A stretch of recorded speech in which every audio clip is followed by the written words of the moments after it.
Guys, magandang gabi sa inyo, sa inyong lahat guys. Update ko lang kayo. 'Di ba sabi ko sa inyo i-update ko kayo pagdating ng bill ko. Ayan guys, gabi ako ngayon. Nasa zero ang consumption.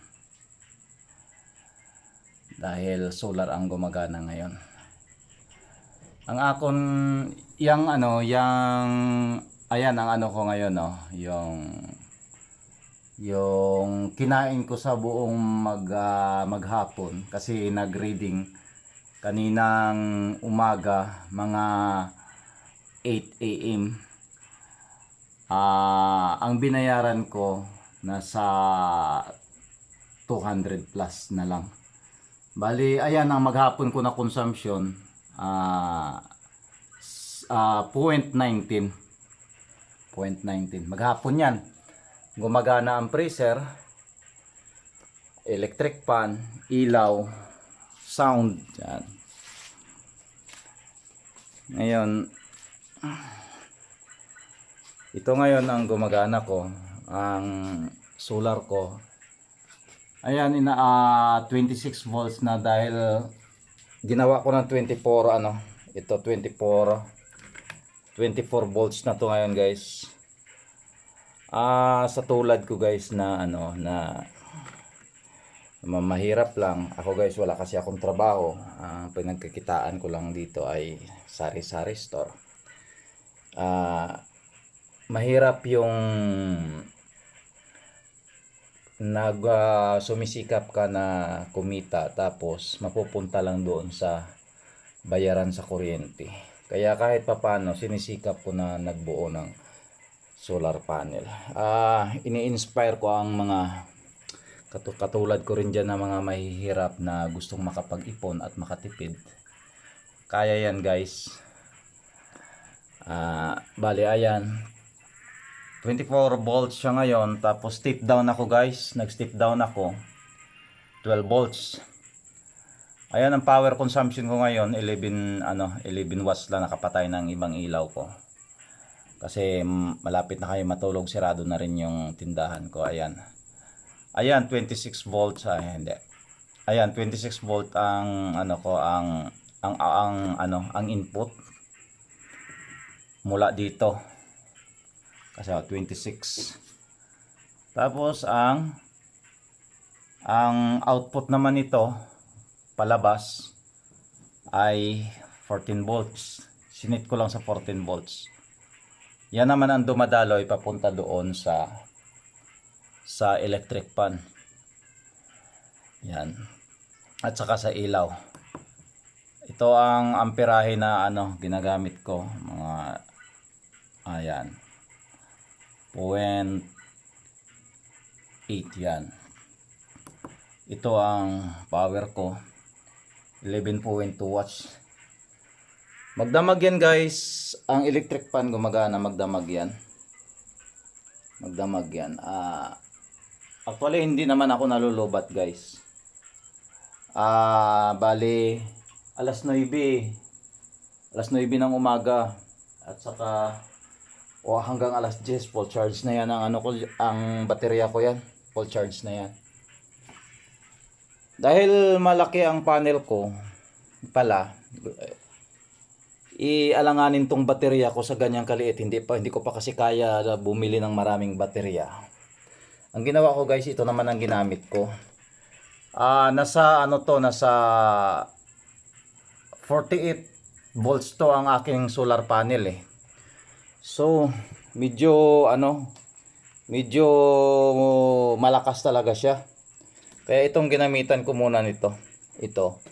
Mula doon sa 48 volts, step down ako papunta doon sa controller.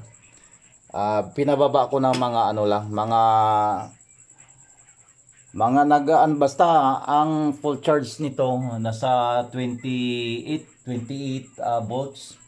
Ginawa ko lang mga 30 volts ang input nito papunta dito sa controller ko.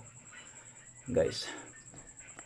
Alam mo guys, napakamahal mag-install ng solar panel kung lahat-lahat ay bibilhin mo na Ito halimbawa ang bibilhin mo yung kompleto na inverter with limiter, nasa 13,000 pataas. Pero guys, sa itong setup ko guys, dahil mahirap lang tayo, siguro guys nasa 10,000 kaya mo nang makapagtipid. 10 to 15,000 makapagtipid ka na guys. Mas hindi pa siya kumpleto, pero madahan-dahan mo na. Katulad ko na nagdadahan-dahan lang guys.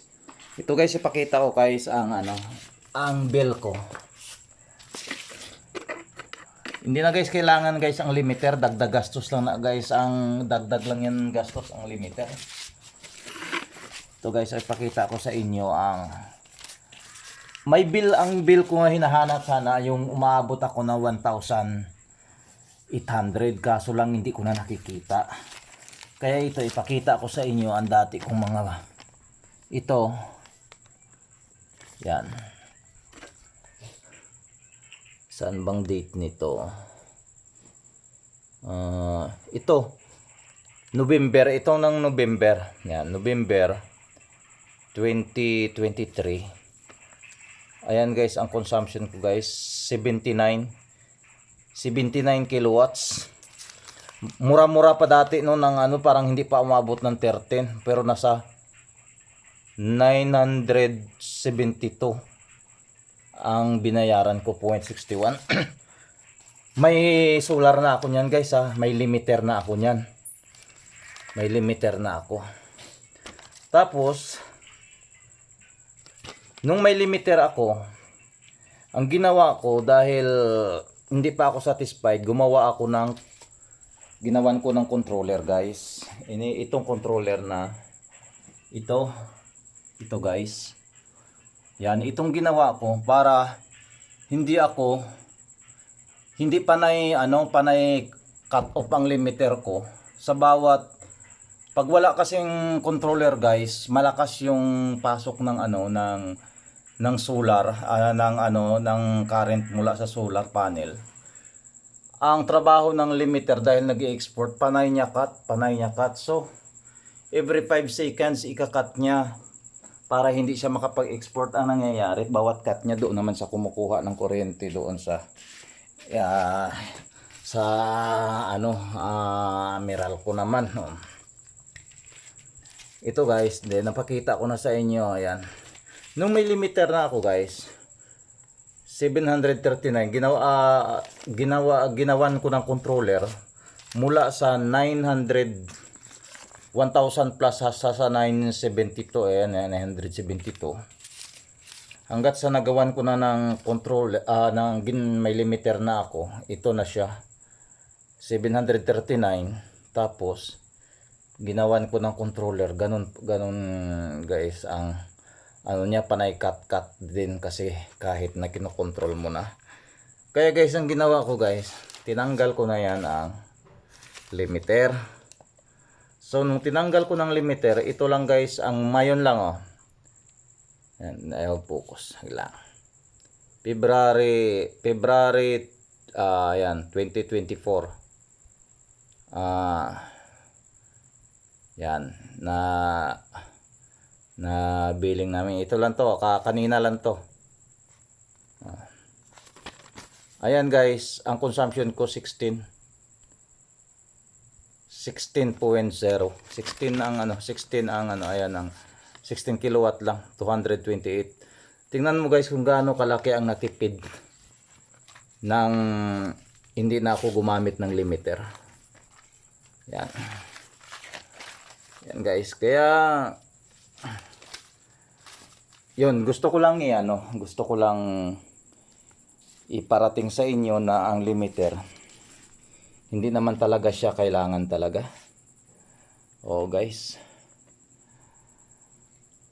nakakatipid. Tapos ang number 1 pa na nakakatipid, itong electric fan ko, dahil kinonvert ko yan sa sa 12 volts guys. Yan ang electric fan ko. Yan, kaya paggabi syempre gumagana, pag araw gumagana ang aking inverter. Maliit lang ang consumption ko, nasa 11 watts kahit gumagana po 25, 11 to 25 depende sa panahon guys. Sa inis sikat ng araw. Tapos sa gabi naman, ayan. Ayan, may zero consumption ako sa gabi. May umaaper-aper lang na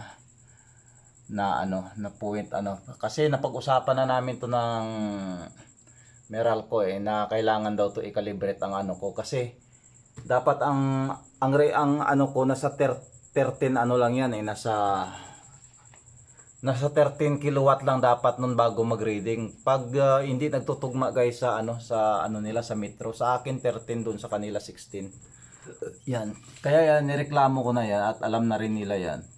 Si-schedule for calibration ng aking ang aking metro.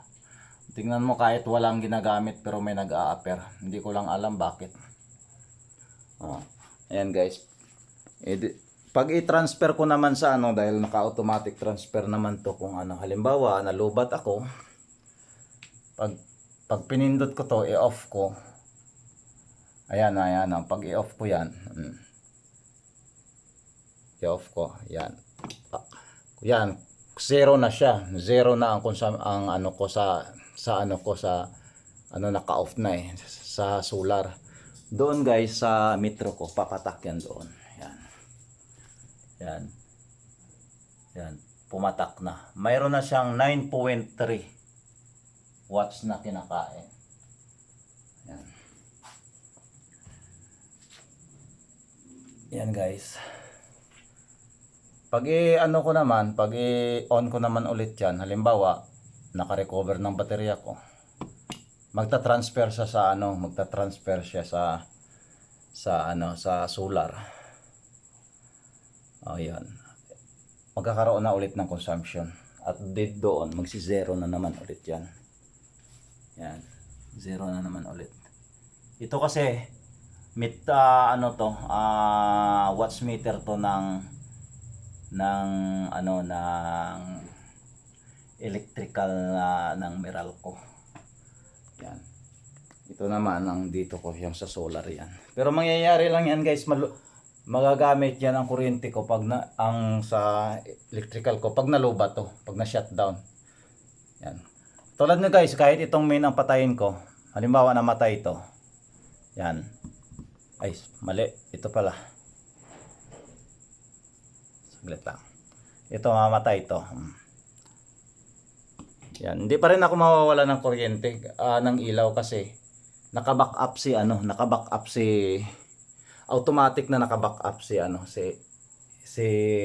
electrical, si Meralco. Yun lang ang guys, yun ang ginawa ko para dahil maliit ang baterya ko. Automatic may back up. Pag i-on ko na naman ulit to, okay, transfer naman sa kaagad guys sa sa solar ko. Magiging zero na naman yan doon sa kabila, doon guys.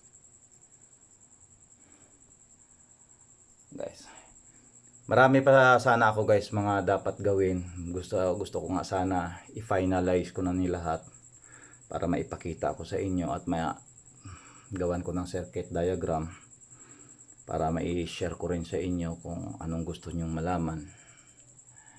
Kaso lang kapos pa ako sa budget guys, kaya dahan-dahan lang. Ito inano ko na lang dahil sa sabi ko i-update ko kayo pagdating ng bill. Yan guys, ang natipid ko malaki. Ayan ang binayaran ko ngayon last, 228 lang. Gumagana ang pressure, gumagana ang electric fan, gumagana ang ilaw, minsan may rice cooker pa, tapos ilaw gumagana rin, sound. Yan. Ito sa gabi pahinga to. Yan, dahil ito naka-grid tie setup yan guys. Pang lang siya ang nagbubuhat ng mga mabibigat ko na load sa sa araw. At ito naman ang para ko sa gabi. Pwede mo to guys, halimbawa gawin mong 36 volts tapos siyang pa-drive-in mo dito, pwede rin, magagamit mo siya sa gabi. Kaso lang, kailangan mo ng mas marami-rami na baterya. Kaya guys, hanggang dito na lang siguro. At least ang akin lang, nabigyan ko kayo ng idea na mahikayat din kayo na wag na kung gusto niyo makasave, tuloy nyo lang guys, mag set up kayo solar, malaking tipid. Sa Meralco guys, pwede ka rin makatipid dyan, may way din dyan, pero hindi gaano. Saka na lang natin pag-usapan ang ginawa ko dati. Yan nga kumbaga hindi naman siya illegal, kaso lang may gagawin ka na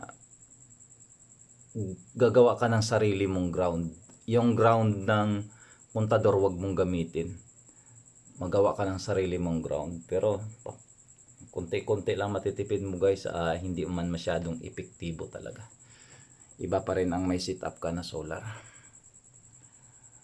Okay guys, pasensya na at magulo dito guys. Andito kami ng misis ko na sa dito lang kami sa store namin, sa sari-sari store. Sa totoo lang guys, puro mga parang budiga na yan dito guys. Kasi masikip sa bahay namin, andyan ang store ko. Ilawin ko nga. Ayan ang store namin yan. Sari-sari store namin dito, yan. Yan guys.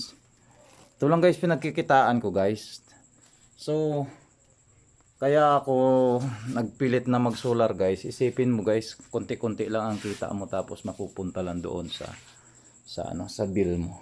Kaya sinikap ko na lang na na kahit wala, sinikap ko talaga na mag-set up ng solar para instead na kikita yung yung pressure mo sa produkto niya, kahit mga yellow, ice water o ano pa dyan ilalagay mo, frozen, hindi na ang kita niya mapupunta na lang sa savings nyo or maidagdag nyo sa mga pagkain nyo, hindi na mapupunta doon kay Meralco. So guys, magandang ulit sa inyo, magandang gabi ulit sa inyo lahat. Hanggang dito na lang guys, mahaba na ang video. Pag dumating guys ang time na haluwag-luwag guys, patuloy pa rin ako mag-share. Marami akong mga alam pa na kung paano, mga idea na maituturo sa inyo. Kaso lang, kulang tayo ng oras. Siguro sa susunod guys, at kung may sapat na ako na budget para makabili ng mga gadget para maipakita sa inyo at may turo din sa inyo guys, may share din sa inyo. Maraming salamat.